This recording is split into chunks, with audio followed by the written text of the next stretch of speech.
Je m'appelle Laura Bush et entre 2001 et 2009, j'ai eu l'honneur d'être la première dame des États-Unis aux côtés de mon mari, George W. Bush, 43e président du pays. Ce fut une période marquée par des défis sans précédent, des moments de profonde réflexion et un engagement constant envers les causes qui me tiennent à cœur. En tant que première dame, mon rôle allait bien au-delà des cérémonies officielles.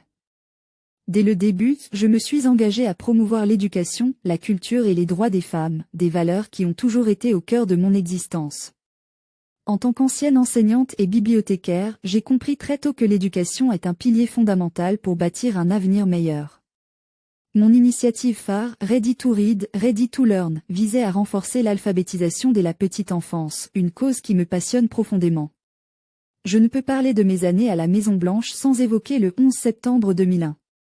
Cette tragédie a changé le visage de notre nation et du monde. Ce jour-là, j'étais à Capitol Hill pour promouvoir l'éducation, et soudain, tout a basculé. En tant que première dame, j'ai joué un rôle dans le réconfort des familles touchées et dans le soutien des efforts pour reconstruire une nation meurtrie. Ce fut une période sombre, mais elle m'a appris la résilience et la force collective des Américains. La Maison-Blanche est devenue pour moi un lieu non seulement de service, mais aussi de diplomatie culturelle. J'ai accueilli des artistes, des écrivains et des leaders du monde entier, car je crois que les échanges culturels renforcent les liens entre les peuples.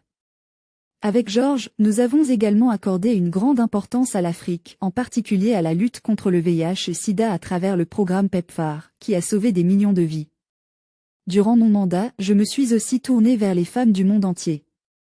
J'ai plaidé pour leurs droits fondamentaux, notamment dans des pays comme l'Afghanistan, où les femmes avaient été brutalement opprimées sous le régime taliban.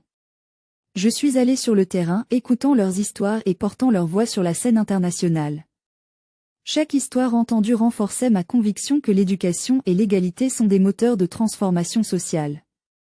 La vie de première dame a aussi été une vie de famille. Nos jumelles, Barbara et Jenna, étaient adultes, mais je m'efforçais de maintenir un lien étroit avec elles, même sous les projecteurs constants. La Maison-Blanche, malgré son prestige, a toujours été pour moi un lieu où je cherchais à préserver une atmosphère familiale, remplie de chaleur et de simplicité. Mon mari et moi avons traversé des tempêtes politiques, mais j'ai toujours cherché à rester au-dessus des controverses, en me concentrant sur ce que je pouvais apporter de positif.